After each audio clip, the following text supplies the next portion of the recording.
Graça e paz, meus irmãos. Nós iremos iniciar um estudo hoje sobre a questão do dízimo. É um assunto polêmico, né? E a gente tem visto muita confusão nesses últimos dias acerca deste assunto. O que realmente a Bíblia ensina sobre o dízimo? O que de fato realmente a Bíblia ensina?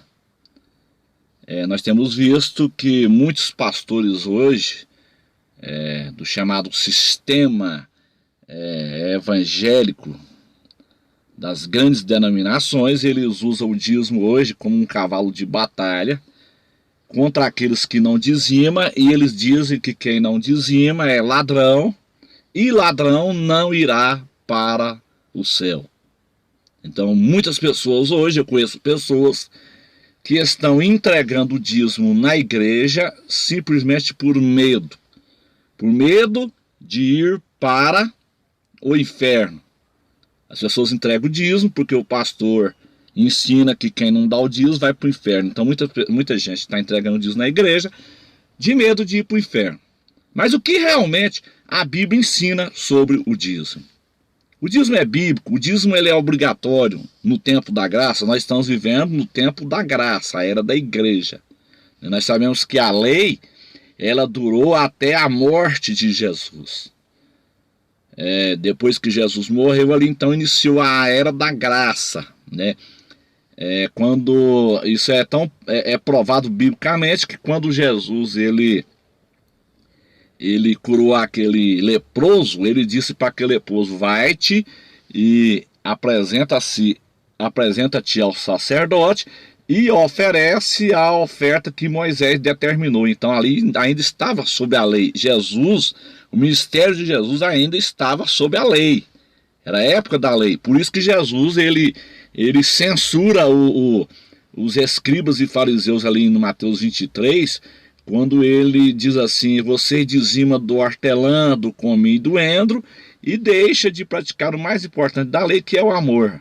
Então Jesus falou sobre o dízimo, justamente porque ainda era a lei, mas a partir da fundação da igreja, que começa ali em Atos capítulo 2, que ali onde inicia realmente a era da igreja, a era do Novo Testamento. A partir dali você não vê nenhuma parte de Atos dos Apóstolos até Apocalipse mencionando sobre o dízimo, falando sobre o dízimo. A Bíblia ela fala de ofertas, né? Oferta, não dízimo. Por que realmente que as pessoas, então, a maior parte dos pastores, dos pregadores, eles usam esse termo do dízimo para fazer esse cavalo de batalha aí contra os irmãos que não dizima, dizendo que o irmão vai para o inferno? Irmão, isso não é verdade. A pessoa ela só vai para o inferno se ela rejeitar a salvação. Mas dízimo não implica na salvação. Se a pessoa realmente ela quer dizimar no Novo Testamento, não tem problema. Ela que fique à vontade. Agora o problema é acusar quem não dizima. Porque o dízimo não é obrigatório no Novo Testamento. Ele não é obrigatório. Se a pessoa quer dizimar, tudo bem. Também não é errado a pessoa dizimar. Então eu vou trazer aqui um ensinamento bíblico, porque na nossa igreja nós trabalhamos dessa forma. Na minha igreja que eu dirijo, a pessoa não é obrigada a dizimar, a pessoa não é obrigada a ofertar lá. A pessoa fica à vontade e quando Deus toca no coração, a pessoa oferta lá na nossa igreja. É assim que nós trabalhamos, nós vivemos pela fé. E Deus tem suprido as nossas necessidades na nossa igreja, não tem faltado nada. Mas eu nunca preguei dízimo na nossa igreja e nem tampouco oferta. Porque eu vejo que muita gente está entregando o dízimo por medo de ir para o inferno. Então o problema é a má interpretação do livro de Malaquias. Nós temos que analisar que o livro de Malaquias ele está dentro da lei de Moisés. Malaquias está ainda dentro da lei. Então o livro de Malaquias ele não foi escrito para a igreja. Eles aplicam na igreja, mas o livro de Malaquias foi escrito para Israel. Então este é o problema da má interpretação, da falsa hermenêutica. Primeiro você tem que analisar para quem Deus falou. Malaquias, Deus está falando com Israel.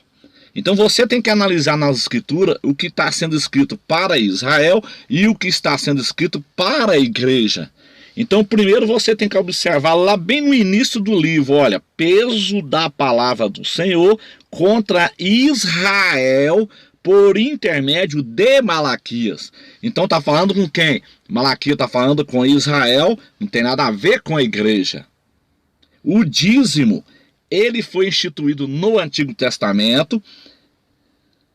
Deus instituiu o dízimo, eram 12 tribos. Então, tinha uma tribo que chamava tribo de Levi, e essa tribo ela não poderia trabalhar, porque era uma tribo que cuidava da casa de Deus. A tribo de Levi, ela cuidava da igreja. Os levitas cuidavam da casa de Deus. Então Deus, ele estabeleceu o dízimo justamente para que as 11 tribos sustentassem a tribo de Levi. Não tem nada a ver com a igreja do Novo Testamento. Nós não somos a tribo de Levi. Então o dízimo foi instituído por Deus para que as 11 tribos sustentassem a tribo de Levi. Porque a tribo de Levi ela não poderia trabalhar, então ela era obrigada a levar o dízimo à casa do tesouro, que é o templo lá de Jerusalém. E não era dinheiro, era mantimento, para manutenção, era comida. Manutenção da tribo de Levi. Então ali tinha que ter o celeiro ali no templo de Jerusalém. Aqui em Goiás a gente fala tuia, né? Onde você guarda os alimentos. Meu pai, ele trabalhou na roça muitos anos, ele colhia e guardava na tuia, aqui fala tuia. Então, o dízimo foi instituído por Deus para sustentar a tribo de Levi. E não era dinheiro, ele era alimento. Então, Malaquias, ele está falando aqui para Israel, dentro da lei de Moisés. O dízimo, ele faz parte da lei de Moisés. Então, hoje, nós estamos vivendo na graça. Nós estamos vivendo no tempo da graça. Então hoje não é obrigatório você entregar dízimo. Você entrega se você quiser e se você puder. Se você puder. Agora, vamos mostrar para os irmãos que realmente Deus está falando com o sacerdote. Que está escrito aonde? Em Malaquias 2. Então você tem que pegar a sua Bíblia e estudar Malaquias 2. O que realmente Deus está falando. Deus está falando com Israel e não com a igreja. Ele está falando com o povo judeu. Então dízimo não tem nada a ver com a igreja. Mas os pastores do sistema religioso, eles não querem trabalhar. Eles querem viver saqueando as ovelhas.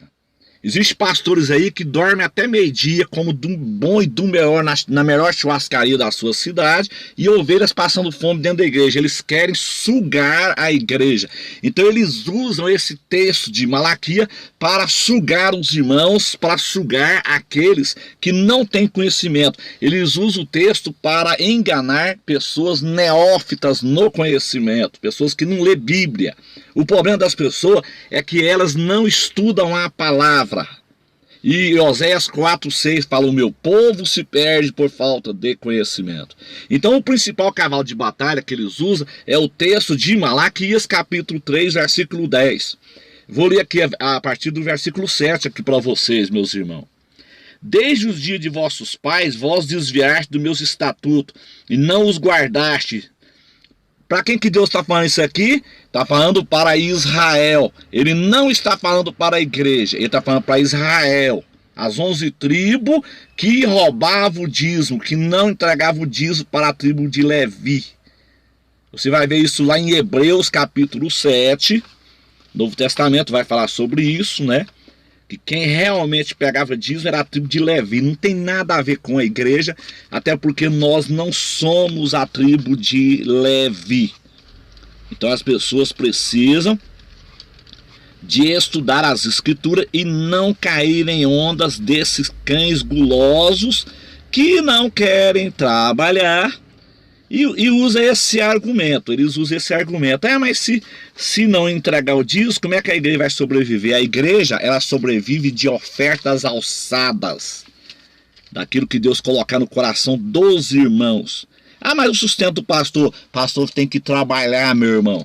Paulo fazia tenda, Paulo trabalhava. Os pastores querem fazer contenda. Pedro era pescador, Jesus ele era carpinteiro. Os crentes da igreja primitiva, eles trabalhavam. E Paulo diz assim, ó, quem não trabalha é bom que não coma também. É bom que não coma também. Então você tem que trabalhar. Não vem com esse argumento aí, ah não, se não entregar o dízimo, como é que o pastor vai sobreviver? Pastor tem que trabalhar, porque pastor, ele não fica o dia todo por conta de igreja não. Isso é conversa fiado. Isso é conversa para boi dormir. Eu conheço pastores que dormem o dia inteirinho aí e botam as ovelhas para poder ficar visitando, bota as irmãzinhas humildes para ficar no círculo de oração sustentando a igreja e ele mesmo está de boa. Isso aí está tudo errado. Então vamos aqui, ó. Hebreus capítulo 7, deixa isso claro, ó. Versículo 5.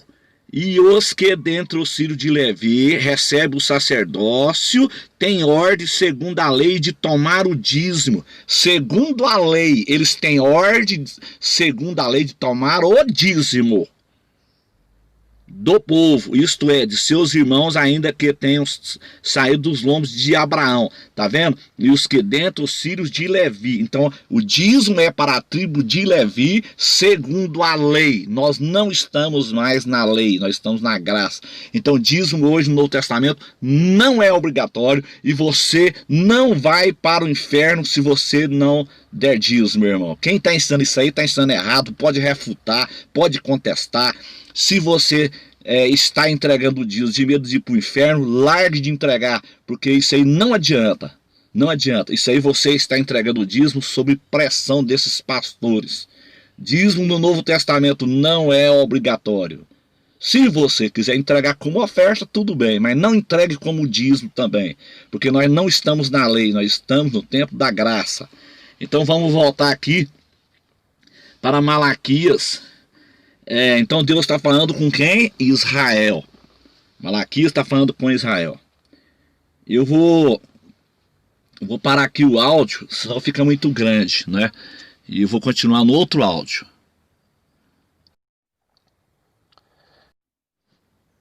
Vamos lá, meus irmãos, vamos continuar aqui o estudo sobre o dízimo, né? Desde o dia de vossos pais, vós desviaste do meu estatuto e não os guardaste. Tornai-vos para mim, eu vos tornarei para vós, diz o Senhor dos Exércitos. Mas vós dizeis, em que havemos de tornar? Então ele está falando com Israel. Ele está falando com as 11 tribos que roubavam o dízimo da tribo de Levi. Roubará o homem a Deus, todavia vós me roubais e dizeis em que te roubamos nos dízimos e nas ofertas. Ele está falando com as 11 tribos que roubavam o dízimo da tribo de Levi. Eles tinham que entregar o dízimo na casa do tesouro para sustentar a tribo de Levi. Nessa época aqui não existia igreja, aqui era o tempo da lei. Então não tem nada a ver com a igreja isso aqui, meus irmãos. Os pastores que estão aplicando isso aqui na igreja, eles estão agindo de uma maneira, agindo de esperteza. Porque eles não querem trabalhar, eles querem viver saqueando o povo, saqueando as ovelhas. Então no versículo 9 está dizendo assim, com maldição sois amaldiçoados, porque a mim roubais, sim, toda esta nação. Preste atenção, toda esta nação. Está falando com quem? Com a nação de Israel. Não está dizendo nações. Não está falando nações. Brasil, Argentina, Paraguai, Uruguai, Chile, Peru. Não está falando nações. Está falando nação. Então quem roubava o dízimo? A nação de Israel. As 11 tribos que roubavam o dízimo da tribo de Levi. Não tem nada a ver com a igreja. Versículo 10. Que é o principal cavalo de batalha dos que cobram dízimo dos irmãos, dos que colocam a faca no pescoço dos irmãos, conforme está escrito em Ezequiel 34 e Isaías 56, são cães gulosos, são pastores que estão arrancando a lã, lambendo a lã das ovelhas, irmãos que passam fome dentro da igreja, que deixam de comprar 1 quilo de carne para dentro de casa, para entregar o dízimo na igreja, irmão que deixa de comprar 1 litro de leite para o seu filho, para dar o dízimo na igreja, está tudo errado, meu irmão. Primeiro na nossa vida é Deus. segundo é família e terceiro é a igreja. Deus não se agrada de você pegar o seu dízimo suado, entregar na igreja para sustentar esses cães gulosos e o seu filho precisando de um remédio, precisando de 1 litro de leite dentro de casa. Tá tudo errado, meu irmão, não faça isso. Pare de sustentar esses cães gulosos. No momento que você parar de sustentar esses cães gulosos, eles vão procurar trabalhar. Paulo trabalhava, Jesus trabalhava, os discípulos trabalhavam. Nós temos que trabalhar dia e noite para não sermos pesados ao nosso irmão. Então vamos para o versículo 10. Trazei todos os dias na casa do tesouro. Esse é o cavalo de batalha dos cães gulosos. Trazei todos os dias a casa do tesouro. Onde é a casa do tesouro? Onde é a casa do tesouro? O templo de Jerusalém. Porque o dízimo era levado para a tribo de Levi. Casa do tesouro não é esse sistema religioso. Casa do tesouro não é essas igrejas evangélicas do sistema religioso que está saqueando o povo, não. Casa do tesouro era o templo de Jerusalém. Trazer todos os dias a casa do tesouro para que haja mantimento na minha casa. Mantimento é o que? Comida, alimento no templo de Jerusalém para socorrer a tribo de Levi. Alimento na casa do tesouro para socorrer a tribo de Levi, porque ela não poderia trabalhar. Ela cuidava da casa de Deus. Depois fazei prova de mim, diz o Senhor dos Exércitos. Se eu não vos abrir as janelas do céu e não derramar sobre vós uma bênção tal até que não haja lugar suficiente para recolher. Versículo 11 tem uma promessa para as 11 tribos, não tem nada a ver com a igreja. As 11 tribos, tem uma promessa para as 11 tribos que entregavam o dízimo para sustentar a tribo de Levi, que era a colheita das roças, o mantimento. Não tem nada a ver com dinheiro aqui, era mantimento. Versículo 11, por causa de vós repreenderei o devorador. Sabe o que os cães gulosos fazem? Eles pegam esse devorador aqui e colocam como sendo Satanás. Dizendo que se você não der o dízimo, você vai pagar na farmácia, você vai pagar no hospital, o seu carro vai quebrar, vai cortar a sua energia, vai cortar a sua água. Isso é mentira dos cães gulosos do sistema. Isso é mentira, isso não existe, meus irmãos. Eles estão pregando exegese. Exegese é você forçar o texto. É você forçar o texto a dizer uma coisa que ele não está dizendo. O texto não está falando disso. O devorador aqui é o gafanhoto. Você vai ver isso lá no livro de Joel. A Bíblia se interpreta. Você vai ver essa interpretação lá no livro de Joel, bem no inicinho ali do livro de Joel. O problema é que as pessoas não lêem Bíblia. As pessoas ficam aí alimentando na mão desses cães gulosos e não lê Bíblia. Esse é o problema. O meu povo se perde por falta de conhecimento. Então você tem que pegar esse texto aqui de Malaquias, onde fala do devorador, e ir lá para Joel. Aí você vai ver a interpretação. Esta é a regra, é hermenêutica. A Bíblia se interpreta, meu irmão. Esta é a principal regra. A Bíblia, ela oferece comentário para a Bíblia Sagrada. Então não caia nessa falácia, não caia nessa onda desses cães gulosos aí não. Vai para a Bíblia, Joel, você vai ver que Joel capítulo 1 em diante vai falar sobre o gafanhoto, ó. Desolação produzida pelos gafanhotos, a partir do versículo 4. Então quem é o devorador de Malaquias 3:11 é gafanhoto. Não é Satanás, não é capeta, não é diabo que vai colocar doença em você, que vai quebrar o seu carro porque você não deu dízimo. Isso aí é balela, isso é mentira desses cães gulosos do sistema religioso evangélico. Não caia nessa onda. Então aqui, ó, e por causa de vós, versículo 11, e por causa de vós repreenderei o devorador, e ele não destruirá os frutos da vossa terra. Então tá falando de colheita. Então Deus faz uma promessa para as 11 tribos. Se vocês for fiel e levar o fruto, levar a colheita, levar o dízimo da colheita para a tribo de Levi, eu vou repreender o gafanhoto.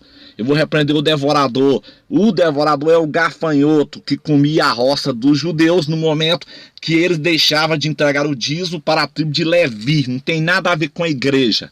Tem nada a ver com a igreja.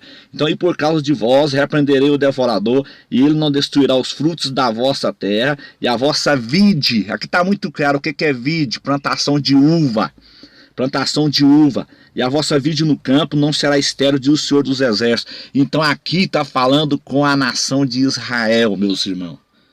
Então no Novo Testamento não é obrigatório a dar dízimo, você dá oferta alçada. Aquilo que Deus colocar no teu coração. Não é obrigado. A salvação foi paga com preço de sangue na cruz do Calvário. Jesus pagou com preço de sangue. Então salvação não tem nada a ver com dinheiro, não. Como que a obra de Deus é mantida, então? Com ofertas alçadas. Aí os cães gulosos vão dizer, mas como é que o pastor vai se manter? O pastor tem que trabalhar. Paulo trabalhava, Jesus trabalhava, Pedro trabalhava. Ninguém fica o dia todo por conta de obra, não. Isso é mentira. A maior parte aí está dormindo de dia, como eu disse, comendo em churrascaria, andando de carro do ano e colocando as pobres ovelhas para visitar. Porque eles usam aquele argumento assim, a ovelha gera ovelha e pastor é só para pastorear. Tem muitos aí que estão aí pescando peixe na beira dos rios, aí na beira dos lagos, comendo na melhor churrascaria, andando de carro zero e colocando as humildes irmãs para sustentar a igreja no culto, nos chamados grupos de oração. Círculo de oração na igreja, 8 horas da manhã. Vai lá no círculo de oração, 8 horas da manhã na igreja, vê se você encontra um pastor lá. Tá lá aquelas irmãzinhas mais humildezinhas lá orando para sustentar a igreja. E esses cães gulosos aí saqueando o povo. O povo precisa de acordar, o povo precisa de ler a Bíblia, estudar as escrituras, porque dízimo não é obrigatório no Novo Testamento. Você não tem a obrigação de entregar dízimo no Novo Testamento. Você entrega oferta alçadas. Aquilo que Deus colocar no teu coração. A Bíblia é muito clara sobre isso. Deus ama aquele que dá com a alegria. Amém, meu irmão? Não entregue o seu dízimo de medo de ir para o inferno. Deus não vai receber esse dízimo. Pega esse dízimo, entrega em oferta. Ajude uma pessoa necessitada. Ajude um irmão que está doente. Compre um remédio. Leva uma cesta para o irmão que está precisando. No momento que você pega o dízimo e leva para o sistema dos cães gulosos, você está incentivando esses cães a não trabalhar e viver saqueando as ovelhas. Amém? Aí você vai perguntar, mas Deus vai receber dízimo? Não, isso não é dízimo. Novo Testamento não é dízimo. Novo Testamento é oferta. Pega esse dinheiro aí que você vai dar de dízimo, faz uma oferta. Ajude uma pessoa necessitada, ajude um doente. Ajuda a comprar um remédio para um irmão que está doente. Ajuda a pagar uma consulta para um irmão que está doente. Ajuda a comprar um óculos. Pagar um remédio na farmácia. Comprar uma cesta básica para o irmão que está precisando. Aí sim, Deus vai agradar. Este é o verdadeiro cristianismo. Isso é amor. Cristianismo é você ajudar a quem precisa. Vai nesse sistema religioso dos cães gulosos e pede lá uma cesta para você ver. Eles não estão preocupados com isso, eles estão preocupados em fazer prédios, granfinos, igrejas com tapete de veludo, para ficar aqui na grande tribulação, para o exército do anticristo colocar fogo na grande tribulação. Então, meu irmão, é hora de abrir os olhos para a verdade. A verdade tem que ser dita, doem quem doer. Espalhe essa mensagem, vamos abrir os olhos das pessoas. Deus abençoe a todos, em nome de Jesus. Amém.